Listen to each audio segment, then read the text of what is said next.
안녕하세요.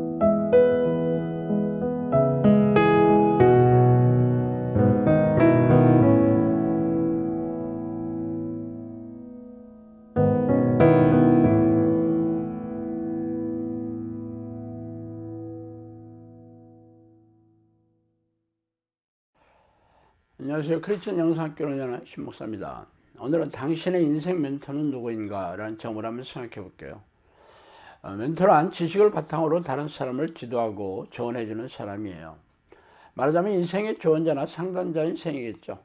우리는 지금 인생을 처음 살고 있죠. 지금의 인생은 매일 처음이에요. 나이도 처음이죠. 학창시절이나 청춘도 한번 지나가면 다시 돌아오지 않잖아요. 그러나 청소년들이 인생에 대해 알고 있는 게 거의 없어요.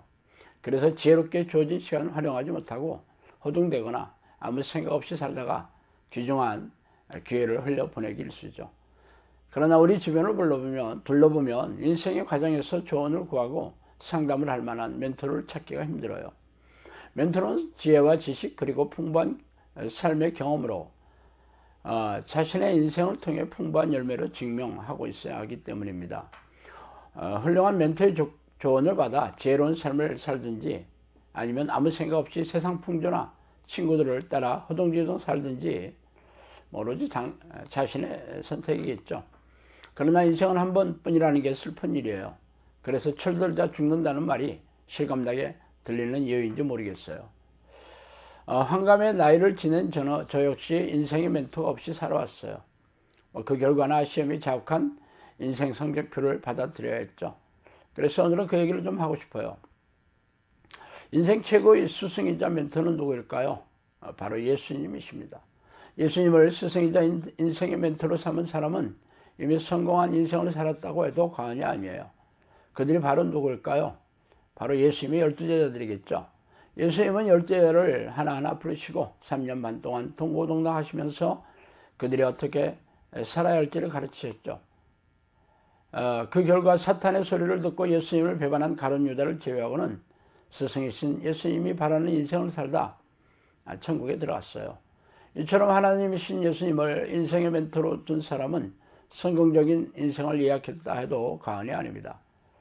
그러나 예수님은 2000년 전에 유대 지역에서 나셨다가 3년 반 동안의 공생애를 마치시고 이 땅을 떠나 하나님의 보좌 우편으로 올라가셨으니 그분을 멘토로 삼는 것은 불가능할 것입니다.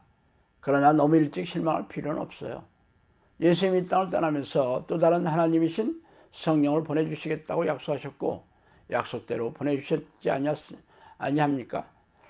그러므로 성령님을 멘토로 삼고 인생을 살면 예수님을 스승으로 삼는 것과 똑같을 것이에요. 그래서 교회 문턱을 밟고 있는 당신은 성령을 스승으로 삼아 인생을 살아가고 계세요. 그렇다고도 못하고 아니라고도 못하는 당신의 입장을 이해하지 못하는 바는 아닙니다. 우리네 교회에서는 영적 기도를 하면 성령이 자동적으로 들어오신 것을 믿으라고 다그치고 있지만 정작 교인들 안에 성령이 안에 계신 증거나 변화, 능력과 열매가 보이지 않는 게 딜레마예요. 그러나 예수님이 승천하시고 난 이후 지금의 시대는 성령의 시대임을 부인할 수 없을 것입니다. 그러므로 성령을 인생의 멘토로 모시는 사람들만이 성령의 인도하심과 능력으로 성공적인 인생을 살 수 있음이 분명하죠. 내가 아직도 너희에게 이를 것이 많으나 지금은 너희가 감당하지 못하리라. 그러나 진리의 성령이 오시면 그가 너희를 모든 진리 가운데로 인도하시리니 그가 스스로 말하지 않고 오직 들은 것을 말하며 장래일을 너희에게 알리시리라. 요한복음 16장 12절 13절이죠. 너희는 주께 받은 바 기름 부음이 너희 안에 거하나니 아무도 너희를 가르칠 필요가 없고 오직 그의 기름 부음이 모든 것을 너희에게 가르치며 또 참되고 거짓이 없으니 너희를 가르치신 그대로 주 안에 거하라. 요한일서 2장 27절입니다. 제가 20여 년 전에 하나님을 부르는 기도를 시작한 이유도 우리네 교회에서 가르치는 신앙 방식으로는 하나님이 내 안에 없다는 것을 인정하지 않을 수 없었기 때문이었어요. 하나님이 내 안에 계셨다면 이렇게 제가 실패와 고통뿐인 인생 성적표를 받아들일 수 없었기 때문이죠. 그래서 성경을 이잡듯이 지져서 하나님을 만나는 방법을 찾아내어 실행에 옮겼어요. 그 방법은 어렵지 않아요. 제가 성경에서 찾아낸 방법은 하나님을 쉬지 않고 전심으로 부르는 것이었어요. 그래서 10년을 하루같이 하나님을 부르면서 세월을 흘려보냈어요. 처음부터 쉬지 않고 전심으로 불렀다면 일찍이 성령께서 저를 찾아와 주셨겠지만 아무도 가르쳐주지 않았으며 아무도 가르치지 않는 길을 가는 것은 실로 어려운 일이기에 오래 걸리더라고요. 11년 차에 성령께서 저를 찾아오셔서 그때부터 제 인생과 사역을 인도해 주시고 지도해 주시기 시작했습니다. 성령께서 멘토링을 해주신 이후로 또 10년의 세월이 흘렀어요. 10년 동안 어떤 일이 일어났는지 아세요? 제가 겪은 기적이 1000번이 넘어요. 그뿐만이 아니에요.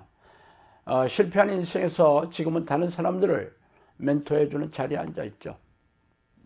베드로가 예수님을 만나지 않았을 때에는 갈릴리 호숫가 일자 무식한 어부에 불과했어요. 그러나 예수님을 만나고 성령과 동행하는 삶을 살고 나서는 놀라운 성령의 사람이 되어 모든 크리스천들이 숭상에 맞지 않는 그런 놀라운 인물이 되었잖아요.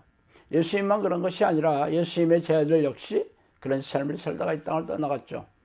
그러나 교회에 나오면 죄다 예수님의 제자가 되었다고 가르치긴 하지만 세상 사람과 다름없이 무능하고 무기력한 믿음으로 고단하고 팍팍하게 살고 있는 게 기이하지 않아요?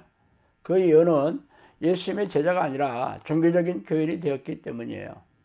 제 사역은 성령과 동행하는 기도 습관을 들여서 예수님의 제자가 되는 훈련을 하는 것입니다.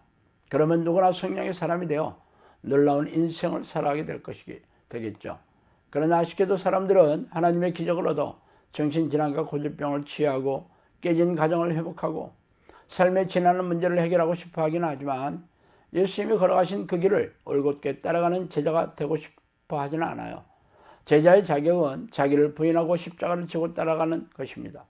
그러나 예수님을 믿긴 하지만 예수님이 제자의 삶을 살고 싶어 하지는 않아요.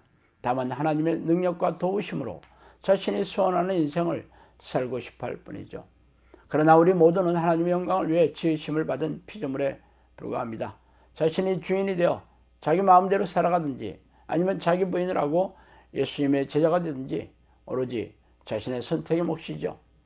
그러나 예수님을 멘토로 모시지 않는다면 무능하고 무기력한 자신의 힘으로 살아가야 하며 궁극적으로는 지옥불에 던져진다는 것을 잊지 마시기 바랍니다. 세상을 지으신 창조주를 배반한 피조물의 숙명이기 때문이죠. 자, 오늘은 여기까지 하겠습니다. 감사합니다.